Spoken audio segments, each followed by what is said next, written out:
தவறு. இவங்களெல்லாம் நீங்க சொல்லக்கூடிய குற்றச்சாட்டு விமர்சனத்துக்கு புதுச்சேரியினுடைய முன்னாள் முதலமைச்சர் நாராயணசாமி விரைவில் இணைய இருக்கிறாரு. அவர்கிட்ட கேட்கலாம், இது ராகுல் காந்திக்கான சரிவா, ராகுல் காந்தியினுடைய மக்கள் ராகுல் காந்திக்கான தலைமையை ஏற்கலையா? ஏன்னா நீங்க இன்னொன்னு சொல்லிட்டீங்க, அடுத்து டெல்லி மகாராஷ்டிராலையும் இது எதிரொலிக்கும் அப்படின்னு நம்பிக்கையை கொடுத்துருக்கு ஹரியானா அப்படிங்கிறீங்க. நம்ம பேசலாம், இன்னொரு டேட்டா பார்த்துட்டு பேசலாம். திரு முருகானந்தம், சிவரஞ்சனி காத்திருக்காங்க மேஜிக் பால் ரெப்ரசன்டேஷன்ல. எத்தனை தொகுதிகளில் ஜம்மு காஷ்மீர்ல அங்க போட்டியிட்டாங்க, அந்த நிலவரம் யார் யார் எங்க போட்டியிட்டாங்க, அதில் இருக்கக்கூடிய தொகுதிகள். எஸ் சிவரஞ்சனி. கார்த்திகை செல்வன், இப்போ ஜம்மு காஷ்மீரை பொறுத்த வரைக்கும் மொத்தம் 62 தொகுதிகளில் மட்டும்தான் பாரதிய ஜனதா கட்சி போட்டியிட்டது. ஆனால் அந்த தொகுதிகளில் மொத்தம் 25 தொகுதிகளில் அது முன்னிலையில் இருக்கு. காங்கிரஸ் NC கூட்டணி தான் 28 தொகுதிகளில் முன்னிலையில் இருக்காங்க. இதுவே நாம இப்போ காங்கிரஸ் போட்டியிட்ட தொகுதிகளை மட்டும் பார்ப்போம் அப்படின்னா அது மொத்தமாக 40 தொகுதிகளில் காங்கிரஸ் போட்டியிட்டு இருக்கு. அதில் பிஜேபி 20 தொகுதிகளில் முன்னிலையில் இருக்கு.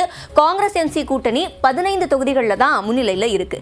இப்போ அடுத்த NC கண்டெஸ்ட் பண்ண தொகுதிகள் அப்படின்னு நாம பார்க்கும்போது அவங்க நிறைய இடங்கள்ல போட்டிட்டு இருக்காங்க. 54 தொகுதிகளில் அதுல பெரும்பாலான இடங்களை அவங்க பிடிச்சிருக்காங்க, அதாவது 40 தொகுதிகளில். இதுல இருந்து நாம என்ன புரிஞ்சுக்க முடியுது அப்படின்னா, காங்கிரஸ் NCயோட கூட்டணி தான் பெரும்பாலும் ஒர்க் ஆகி இருக்கு அப்படின்ற ஒரு அண்டர்ஸ்டாண்டிங்க்கு நாம வரலாம். அதுலயும் நம்ம இப்ப கம்பாரிசன் கூட எடுத்து பார்க்கலாம். காங்கிரஸ் பிஜேபி இவங்க 2 பேரும் போட்டியிட்ட தொகுதிகள் எத்தனை, அதுல எப்படி முன்னிலை நிலவரம் வந்திருக்கு அப்படின்னு பார்க்கும்போது இவங்க 2 பேரும் நேரடியா போட்டி தொகுதிகள் 32. இதுல பெரும்பாலும் பிஜேபி தான் வின் பண்ணிருக்கு.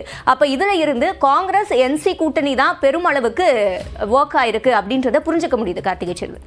ஓகே, நன்றி சிவரஞ்சனி. காஷ்மீரில் எத்தனை இடங்களில் எந்தெந்த கட்சிகள் போட்டியிட்டன, அதில் கிடைக்கக்கூடிய முன்னிலை நிலவரம் என்ன அப்படிங்கிறத பார்த்தோம். திரு நாராயணசாமி அவர்கள் இணைவதற்கு முன்னாடி திரு ஜென்ராம் அவர்கள் கூட இதில் சொல்லலாம். முருகானந்தம் ஒரு கருத்தை முன்வைக்கிறார், திரு ராகுல் காந்தியினுடைய மக்கள் ஏற்பு இல்லைங்க, அதுதான் இதில் இருக்குது, இதை ஒத்துக்கொள்ளணும் காங்கிரஸ் கட்சி அப்படிங்கிறாரு. ஒரு பார்வையாளராக உங்கள் கருத்து என்ன இதில்?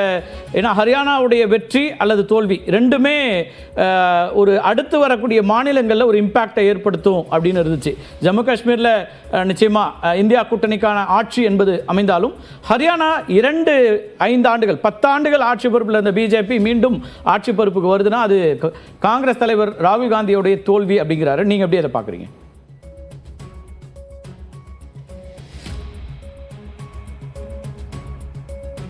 திரு ஜென்ராம்.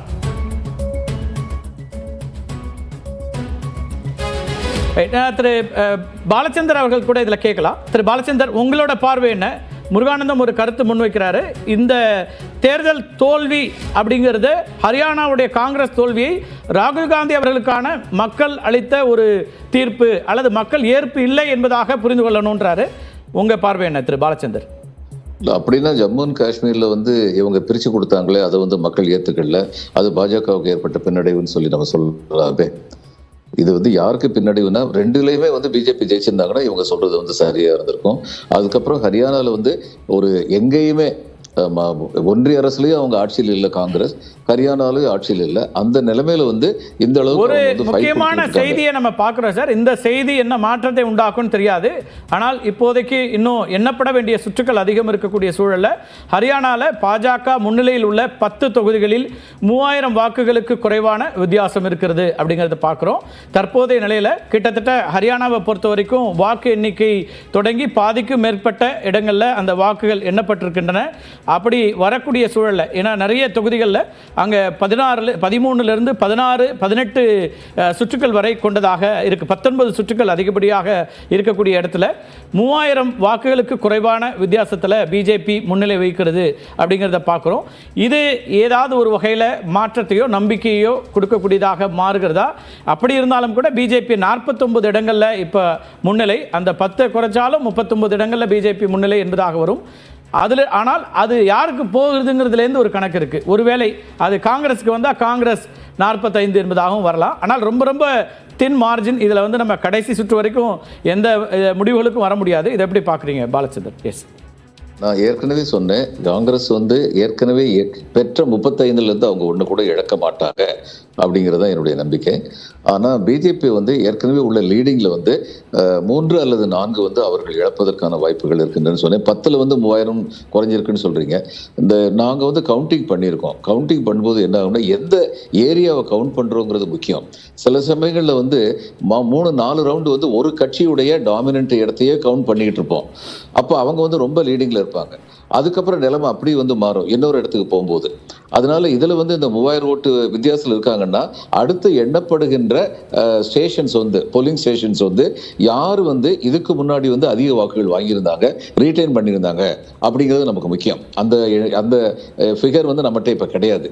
ஆனால் பொதுவாக பார்க்கும்போது இந்த 3000ங்கிறது ரொம்ப பெரிய மார்ஜின் கிடையாது.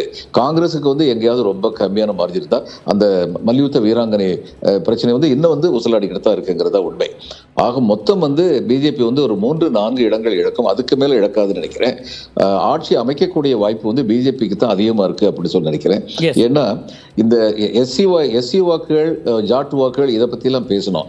மீதி உள்ளவங்க ஏறக்குறைய 50 விழுக்க அகீர் இந்த மாதிரிலாம் இருக்காங்க.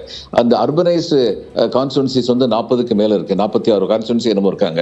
அப்போ இதெல்லாம் வந்து எப்படிப்பட்ட இம்பாக்ட் கிரியேட் பண்ணுது அப்படிங்கிறதையும் ஸ்டடி பண்ண வேண்டியிருக்கு. காங்கிரஸ் வந்து அர்பன் ஏரியாவில் கான்சென்ட்ரேட் பண்ணின நேரத்தில் அவங்களுடைய ரூரல் ஏரியா கொஞ்சம் ஏரியா அவங்க கையை விட்டு போயிருக்கு அப்படிங்கிறத காங்கிரஸ் வந்து தெரிஞ்சுக்கணும். அதே மாதிரி இவங்க எதிர்பார்த்த அளவுக்கு இவங்க வந்து பட்டியலத்தை சேர்ந்தவங்களையும் பிற்படுத்தவர்களையும் தங்கள் பக்கம் வந்து ஈர்க்க முடியவில்லை அப்படிங்கிறது இப்போ உள்ள ட்ரெண்ட்ல இருந்து தெரிஞ்சுக்கிறோம் நம்ம. அவ்வளவுதான். ஓகே பேசலாம். திரு ஜென்ராம், உங்க இணைப்பு கிடைச்சிருக்கும் நினைக்கிறேன். திரு முருகானந்தம் குறுக்கிட்டு வரும். எஸ் திரு முருகானந்தம்.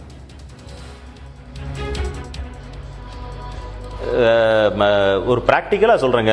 கார்த்திகை செல்வன் நீண்ட எக்ஸ்பீரியன்ஸ் இருக்கக்கூடிய நபர். நீங்கள் வந்து ப்ராக்டிக்கலாக நீங்களே சொல்லுங்கள், எந்த ஸ்டேட்டினுடைய எலெக்ஷன் ரிசல்ட் மற்ற மாநிலங்களில் இம்பாக்ட் ஆகும் நீங்களே சொல்லுங்க. ஜம்மு காஷ்மீரினுடைய எலெக்ஷன் ப்ராக்டிக்கலாக கேட்குறேன்.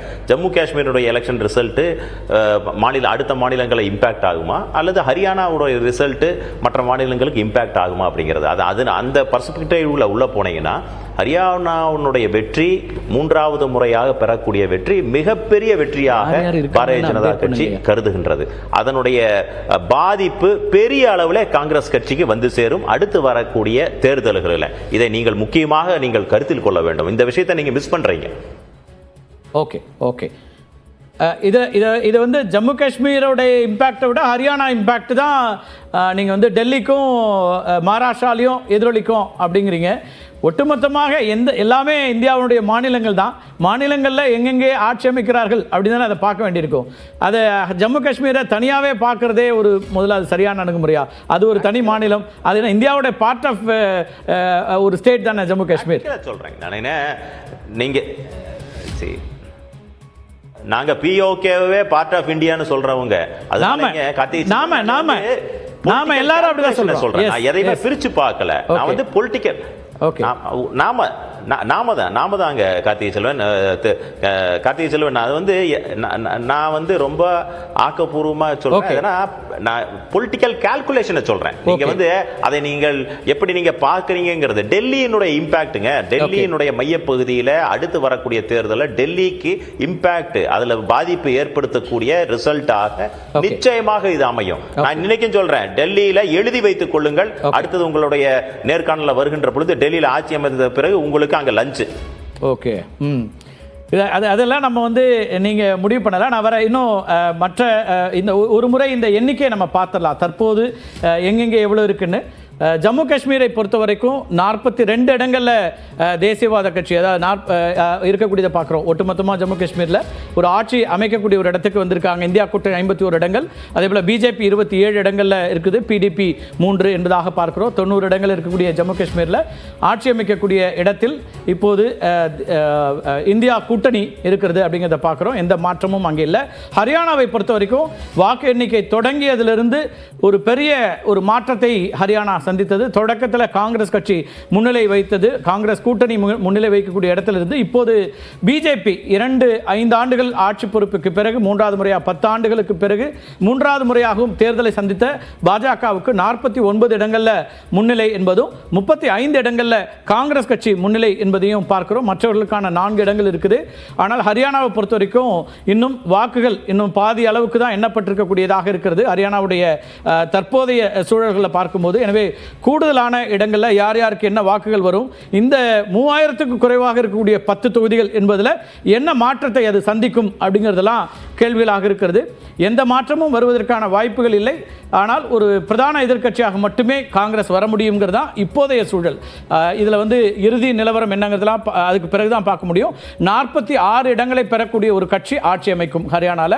அப்போ 49 இடங்களில் பிஜேபி முன்னிலை வைக்கிறது, காங்கிரஸ் 35 இடங்கள் அப்படிங்கிறத பார்க்குறோம். ஜேஜேபி பெரிய அளவுக்கு இழந்திருக்கிறது, அவங்க எந்த ஒரு இடத்திலும் வெற்றி பெற முடியவில்லை. பிஎஸ்பி 2 இடத்துல அந்த கூட்டணி முன்னிலை இருக்கக்கூடியதை பார்க்குறோம், மற்றவர்கள் 4 இடங்களில் முன்னிலை இருக்கக்கூடியதை பார்க்குறோம். அதே போல் ஜம்மு காஷ்மீருடைய எண்ணிக்கையும் பார்த்தலாம். ஹரியானா தான் இப்போ பெரிய அளவுக்கு கவனத்தை ஈர்க்கக்கூடியதாக மாறி இருக்கிறது. அடுத்தது ஜம்மு காஷ்மீர், அதுக்கு இணையான ஒரு முக்கியத்துவம் வாய்ந்த ஒரு மாநிலம்னு சொல்லலாம். அங்கே ஒரு மாற்றங்களை கொண்டு வந்த பிறகு அந்த மக்கள் என்ன பார்க்குறாங்க அப்படிங்கிறது ரொம்ப முக்கியமாக இருக்குது. இந்தியா கூட்டணி 51 இடங்கள்லையும், பாஜக 27 இடங்கள்லையும், பிடிபி 3 இடமாகவும் இருக்கக்கூடிய அந்த தேர்தல் முடிவுகளை பார்க்குறோம். அங்கே இந்தியா கூட்டணி ஆட்சி அமைக்கிறது அப்படிங்கிறது தான் இப்போதைய நிலை. இதுலேயும் இன்னும் மேஜிக் வால் ரெப்ரசன்டேஷன், ஒவ்வொரு இடங்களிலும் அந்த வெற்றிகளுக்கு பின்னால் இருக்கக்கூடிய வாக்கு சதவீதங்கள், எந்த சமூகம் யாருக்கு வாக்களித்திருக்கிறது, நகர்ப்புறம் யாருக்கு வாக்களித்திருக்கிறது, கிராமப்புற வாக்குகள் யாருக்கு அமைந்திருக்கின்றன அப்படின்னு மேஜிக் வால் ரெப்ரசன்டேஷனில் முழுமையாக களத்திலிருந்து ஒட்டுமொத்தமாக நூற்றுக்கணக்கான செய்தியாளர்கள் ஹரியானாலையும் ஜம்மு காஷ்மீர்லையும் வாக்கு எண்ணும் மையங்களிலிருந்து நேரடியாக நியூஸ் 18 தமிழ்நாடு நிகழ்ச்சிக்கு தொலைக்காட்சிக்கு அந்த கருத்துக்கள் வந்த வண்ணம் இருக்கக்கூடியதை நம்ம பார்க்கிறோம். எனவே தொடர்ந்து இணைந்திருங்கள். ஒரு சிறிய இடைவேளைக்கு பிறகு அரியணை யாருக்கு நேரலை நிகழ்ச்சி தொடரும். ஒரு சிறிய இடைவேளைக்கு பிறகு